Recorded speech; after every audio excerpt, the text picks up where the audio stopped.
RJ, in the first half, this team shot 40%. That second half, complete domination, over 60%. What was the difference in the offense?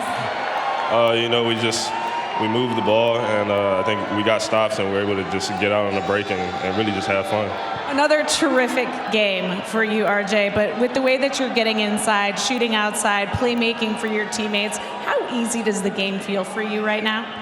I think, when we play like we did today, I think the game's easy on everybody, so we're all working on our game. I know I'm working on my game, and we just got to continue to play together. 41 games in the book, the halfway point of the season. Where is this team right now in your mind, and what do you want to see in the second half? I think we're still in a good spot, but the second half of the year definitely got to continue to pick it up and get on the road.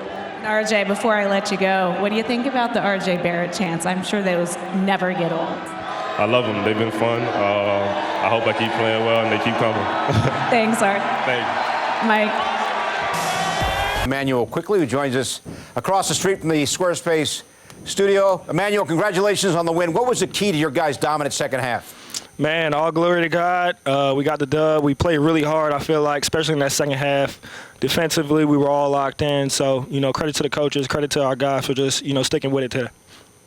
Emmanuel, team's starting to play well at home. The fans are starting to get excited. It's really good to see. What do you think is happening for you guys on your home court that's starting to get things to click?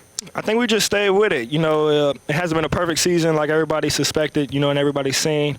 But guys are working hard. Guys are staying late, and getting in early. So I think it's paying off. We just got to stay with it. Quick, personally for you, you've talked about wanting to run the point guard spot. You had 6 assists tonight, I believe, a terrific job distributing the basketball. How are you evaluating your progress stepping into that much-needed role? A lot of work to do, a lot of work to be done. I'm not perfect, trying to get better, watching film. And luckily I have great teammates, great coaches, that push me every day to work hard. So it makes it easy, like I said, when you got great teammates. So, I'm going to continue to try to keep getting better. Hey, Emmanuel, thanks so much for joining us. Congratulations on the win. We'll see you on Wednesday night. Appreciate you. 5 of your guys in double figures tonight, 4 of your starters. What was clicking offensively? We was just sharing the game. Make sure everybody got a touch feel for the ball. So, today we just shared the game a lot. Make sure we hit screens so get guys open, just show that we want to play. So, we were just sharing the game. How much fun was it to see RJ play the way he did tonight, when you guys can just step back and let him work the way he does? I love when RJ play like that. Take a lot of pressure off me. So it's like, hey, RJ, keep doing your thing, man. Does it feel like, Mitch, for the second half of the season, we're 41 games in, that you guys are in a position now where you can build some solid momentum going forward here? Yeah, that's the goal. We're trying to get back to 500 at least before the break. So we're going to continue to work hard, play with each other, and, keep it going. Yeah. Coach, another terrific night for RJ, and lately we've talked about his ability to play inside, play outside. What are you seeing from him also, in addition with his playmaking, looking for other guys, particularly in that second half? Well, the big thing is just reading the game, and if you're open, shoot, and if you're not, make a play. So don't make it complicated. Attack the rim, that's one of his strengths. When he does that, it puts a lot of pressure on the defense, forces the defense to collapse, and then we can get great shots off of that, either him finishing or him spraying the ball out. And then I thought when we sprayed the ball out, we also made the extra pass, which got everybody into rhythm.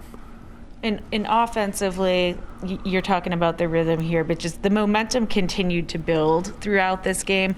What kind of stood out to you about the way that you continued to work through this one? Well, I thought Mitch gave us really good energy in great effort plays that sort of got us going. RJ then got going downhill. Evan made some plays early. I thought Alec was on the attack. Quick was on the attack. Julius made some good reads on, they were doing a lot of switching then coming from the baseline. And when he sprays the ball out like that, good things, we're going to get good shots from that. And so guys getting to their spots, that's important for him, so he has the outlets. I thought Quentin played really good defense. I thought he made a number of good plays. Was very unselfish, almost unselfish to a fault in Well, I don't want him passing up open shots, and I told him that. He's got to shoot. We need him to shoot. Defensively, Coach, you talk about closing out on three-point shooters all the time. Tonight, the Spurs 8 for 29.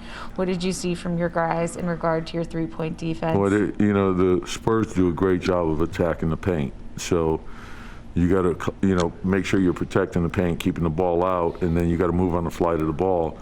And they keep constant pressure. They don't stop moving, so there's constant pressure. And if you're not making multiple efforts against them, you're going to be in trouble. And so, and you have to do it the entire game. They play their game regardless of who's in, who's out. They're going to play Spurs basketball. It's a great compliment to Pop. He's been that way for forever. Their system is terrific. He put the skater on one side, play hard a couple times, and he'd say with the right read, but he looked like he really was determined to score and kind of take things on his shoulders. So did you see that? Yeah, well, again, it's really the game tells you what to do, and that's so. If they're staying home and you can get to the rim, get to the rim. If they're collapsing and there's 2, 3, 4 defenders on you, spray the ball out. It's not complicated. The important thing is to keep the ball moving, make quick decisions, attack the paint, force the defense to collapse, and then make the right play. I know Julius made some nice reads and stuff, but it's 2 points for him. Is he being extra deferential right now for whatever reason? I mean, do you notice? No, and the same thing. I just want him to play the game. Look, the type of attention that he's going to get because of who he is. Look, if he gets the ball and there's a commitment, they're overloading to the strong side, right? And they're coming from the baseline. I want him to make the right play. I don't want him to fight pressure with pressure. I don't want him to try to split things. I just want him to hit the open man because we can play off that. Anytime you can get the second defender onto the ball, right, if we get to the right spots, we should be able to get a good shot off of that. And that's really how I measure his game. And then what's the impact on winning? Winning is the most important thing. I don't get caught up in, how many points someone scores or how many rebounds they have. I want to know how the team is doing when you're on the floor. Tony, talking about a guy who almost single-handedly carried the franchise last year, is that hard for him to accept where a 2-point game in 34 minutes could actually be a positive for the team? No, I think winning's important to him. So, and I want it to be important to our team that everyone has to sacrifice for the team. So, and most nights he's the primary scorer. And RJ is as well. And then, as a primary scorer, you have the responsibility of making the right play. So if the second defender comes, don't fight the pressure. It's like when Kemba gets blitzed in a pick and roll or Derek gets blitzed in a pick and roll, don't fight it. Get the ball out. We got to give them outlets so we can get the ball out quick and keep the ball moving. And if we do that, now we're on the backside, we're going to have open shots. So either we'll be open at the front of the rim or we're going to be open in the weak side corner, right? And that's how we got to play. And it's the same thing. You want to be tied together on offense and tied together on defense. So the most important thing is our team winning. We got to find a way to win. And so that's where I want everyone's focus to be. I don't want anyone getting wrapped up in any personal dilemmas or any of that stuff. Everything has to be team first. Just focus in on the team. Bring everything you have to our team. Bring energy to the team. Bring toughness to our team.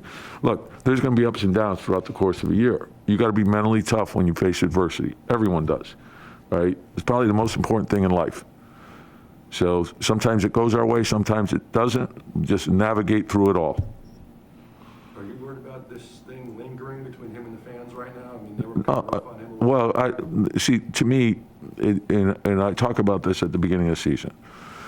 So it's a long season. We love our fans. Our fans are fantastic. There's no better place to play in the NBA. I think everyone would tell you that. And there's an appreciation for them. But there's going to be, along with it, there's going to be praise, there's going to be criticism, and don't get wrapped up in either. Just the important thing is to lock into the team, your job, the next day, winning, your opponent, get ready to go so you can play well. And look, when we play well, we know how much our fans love this team, and we love them.